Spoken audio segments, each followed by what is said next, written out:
Hi, welcome back to my channel. My name is Lily Marie. Welcome if you're new. I have been reading the Bible on my channel and I hope you join me. We're in the book of Numbers and all the other readings will be listed down below so that you can catch up. Please consider subscribing and hitting the notification bell so that you can know every time that I upload a new video and we can continue our readings together. Numbers chapter 15, Supplementary Offerings. The Lord said to Moses, "Speak to the Israelites and say to them, after you enter the land I am giving you as a home, and you present to the Lord food offerings from the herd or the flock as an aroma pleasing to the Lord, whether burnt offering or sacrifices, for special vows or freewill offerings or festival offerings, then the person who brings an offering shall present to the Lord a grain offering of 1/10 of an ephah of the finest flour mixed with 1/4 of a hin of olive oil. With each lamb for the burnt offering or the sacrifice, prepare 1/4 of a hin of wine as a drink offering. With a ram, prepare a grain offering of 2/10 of an ephah of the finest flour mixed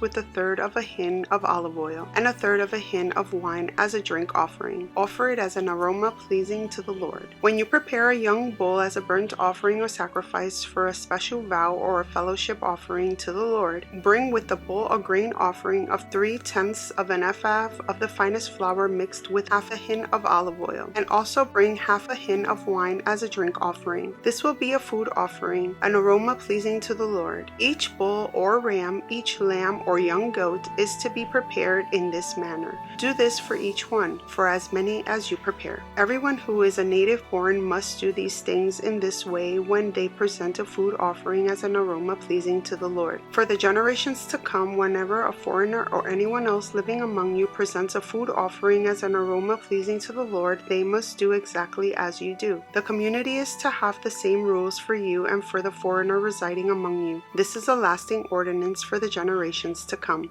You and the foreigners shall be the same before the Lord. The same laws and regulations will apply both to you and to the foreigner residing among you. The Lord said to Moses, "Speak to the Israelites and say to them, when you enter the land to which I am taking you, and you eat the food of the land, present a portion as an offering to the Lord. Present a loaf from the first of your ground meal, and present it as an offering from the threshing floor. Throughout the generations to come, you are to give this offering to the Lord from the first of your ground meal." Offerings for unintentional sins. Now if you as a community unintentionally fail to keep any of these commands the Lord gave to Moses, any of the Lord's commands to you through him from the day the Lord gave them and continuing through the generations to come, and if this is done unintentionally without the community being aware of it, then the whole community is to offer a young bull for a burnt offering as an aroma pleasing to the Lord, along with its prescribed grain offering and drink offering, and a male goat for a sin offering. The priest is to make atonement for the whole Israelite community, and they will be forgiven, for it was not intentional, and they have presented to the Lord for their wrong a food offering and a sin offering. The whole Israelite community and the foreigners residing among them will be forgiven, because all the people were involved in the unintentional wrong. But if just one person sins unintentionally, that person must bring a year-old female goat for a sin offering. The priest is to make atonement before the Lord for the one who erred by sinning unintentionally, and when atonement has been made, that person will be forgiven. One and the same law applies to everyone who sins unintentionally, whether a native-born Israelite or a foreigner residing among you. But anyone who sins defiantly, whether native-born or foreigner, blasphemes the Lord and must be cut off from the people of Israel. Because they have despised the Lord's word and broken his commands, they must surely be cut off. Their guilt remains on them. The Sabbath breaker put to death. While the Israelites were in the wilderness, a man was found gathering wood on the Sabbath day. Those who found him gathering wood brought him to Moses and Aaron and the whole assembly, and they kept him in custody because it was not clear what should be done to him. Then the Lord said to Moses, "The man must die. The whole assembly must stone him outside the camp." So the assembly took him outside the camp and stoned him to death, as the Lord commanded Moses. Tassels on garments. The Lord said to Moses, "Speak to the Israelites and say to them, throughout the generations to come you are to make tassels on the corners of your garments, with blue cord on each tassel. You will have tassels to look at, and so you will remember all the commands of the Lord, that you may obey them and not prostitute yourselves by chasing after the lusts of your own hearts and eyes. Then you will remember to obey all my commands and will be consecrated to your God. I am the Lord your God, who brought you out of Egypt to be your God. I am the Lord your God." Numbers chapter 16. Korah, Dathan, and Abiram. Korah, son of Ishar, the son of Kohath, the son of Levi, and certain Reubenites, Dathan and Abiram, son of Eliab, and On, son of Peleth, became insolent and rose up against Moses. With them were 250 Israelite men, well-known community leaders who had been appointed members of the council. They came as a group to oppose Moses and Aaron and said to them, "You have gone too far. The whole community is holy, every one of them, and the Lord is with them. Why then do you set yourselves above the Lord's assembly?" When Moses heard this, he fell face down. Then he said to Korah and all his followers, "In the morning the Lord will show who belongs to him and who is holy, and he will have that person come near him. The man he chooses he will cause to come near him. You, Korah, and all your followers are to do this. Take censers, and tomorrow put burning coals and incense in them before the Lord. The man the Lord chooses will be the one who is holy. You Levites have gone too far." Moses also said to Korah,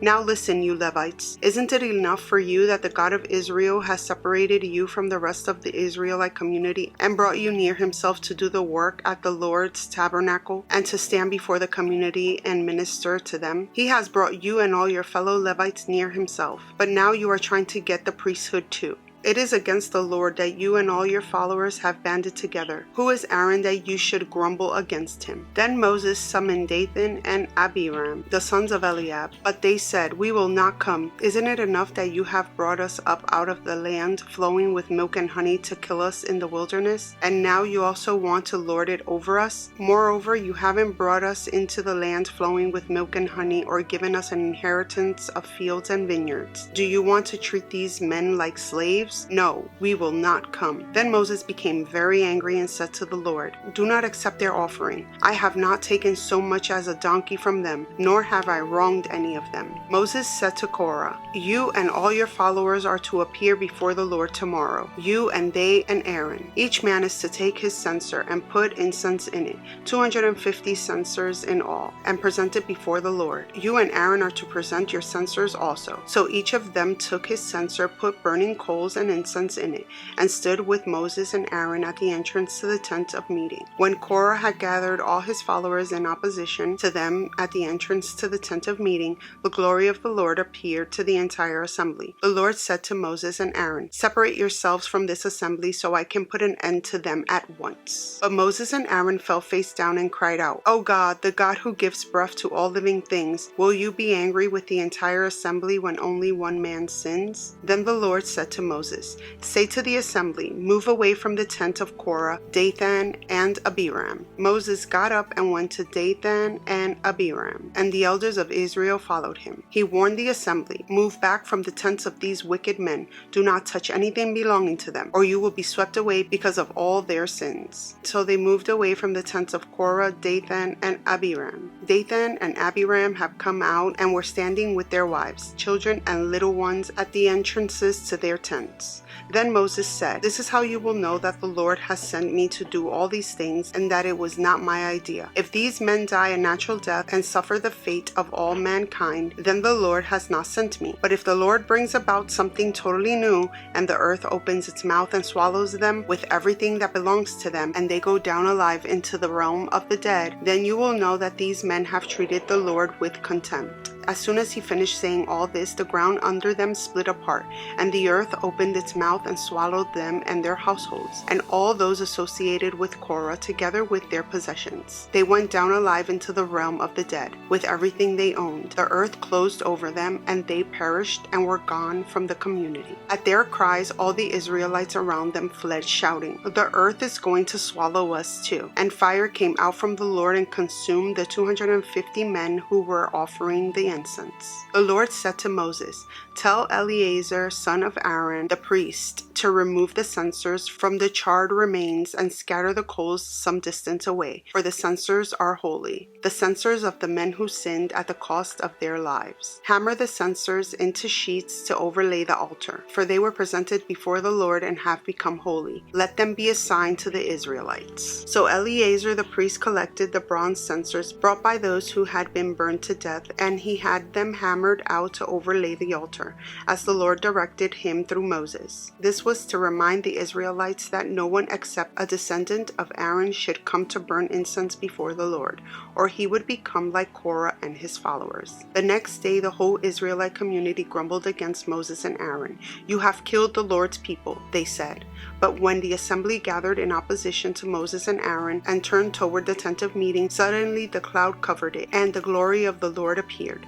Then Moses and Aaron went to the front of the tent of meeting, and the Lord said to Moses, "Get away from this assembly so I can put an end to them at once." And they fell face down. Then Moses said to Aaron, "Take your censers and put incense in it, along with burning coals from the altar, and hurry to the assembly to make atonement for them. Wrath has come out from the Lord. The plague has started." So Aaron did as Moses said and ran into the midst of the assembly. The plague had already started among the people, but Aaron offered the incense and made atonement for them. He stood between the living and the dead, and the plague stopped. But 14,700 people died from the plague, in addition to those who had died because of Korah. Then Aaron returned to Moses at the entrance to the tent of meeting, for the plague has stopped. Numbers chapter 17, the budding of Aaron's staff.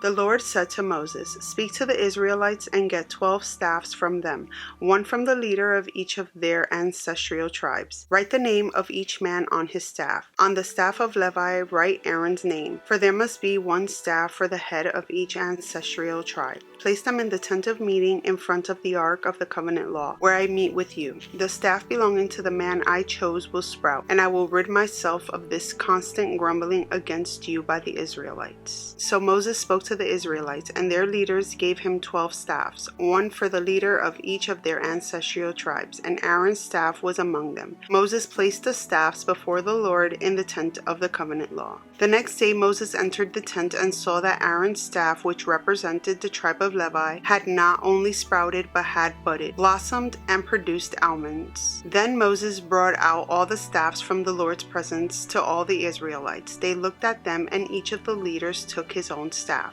The Lord said to Moses, "Put back Aaron's staff in front of the ark of the covenant law, to be kept as a sign to the rebellious. This will put an end to their grumbling against me, so that they will not die." Moses did just as the Lord commanded him. The Israelites said to Moses, "We will die. We are lost. We are all lost. Anyone who even comes near the tabernacle of the Lord will die. Are we all going to die?" Numbers chapter 18, duties of priests and Levites. The Lord said to Aaron, "You and your sons and your family are to bear the responsibility for offenses connected with the sanctuary, and you and your sons alone are to bear the responsibility for offenses connected with the priesthood. Bring your fellow Levites from your ancestral tribe to join you and assist you when you and your sons minister before the tent of the covenant law. They are to be responsible to you and are to perform all duties of the tent, but they must not go near the furnishings of the sanctuary or the altar. Otherwise, both they and you will die. They are to join you and be responsible for the care of the tent of meeting, all the work at the tent, and no one else may come near where you are. You are to be responsible for the care of the sanctuary and the altar, so that my wrath will not fall on the Israelites again. I myself have selected your fellow Levites from among the Israelites as a gift to you, dedicated to the Lord to do the work at the tent of meeting. But only you and your sons may serve as priests in connection with everything at the altar and inside the curtain. I am giving you the service of the priesthood as a gift. Anyone else who comes near the sanctuary is to be put to death." Offerings for the priests and the Levites. Then the Lord said to Aaron, "I myself put you in charge of the offerings presented to me. All the holy offerings the Israelites give me, I give you and your sons as your portion, your perpetual share. You are to have the part of the most holy offerings that is kept from the fire, from all the gifts they bring me as most holy offerings. Whether grain or sin or guilt offerings, that part belongs to you and your sons. Eat it as something most holy. Every male shall eat it. You must regard it as holy. This also is yours. Whatever is set aside from the gifts of all the wave offerings of the Israelites, I give this to you and your sons and daughters as your perpetual share. Everyone in your household who is ceremonially clean may eat it. I give you all the finest olive oil and all the finest new wine, and grain they give the Lord as the first fruits of their harvest. All the land's first fruits that they bring to the Lord will be yours. Everyone in your household who is ceremonially clean may eat it. Everything in Israel that is devoted to the Lord is yours. The first offspring of every womb, both human and animal, that is offered to the Lord is yours. But you must redeem every firstborn son and every firstborn male of unclean animals. When they are a month old, you must redeem them at the redemption price set at 5 shekels of silver, according to the sanctuary shekel, which weighs 20 gerahs. But you must not redeem the firstborn of a cow, a sheep, or a goat. They are holy. Splash their blood against the altar and burn their fat as a food offering, an aroma pleasing to the Lord.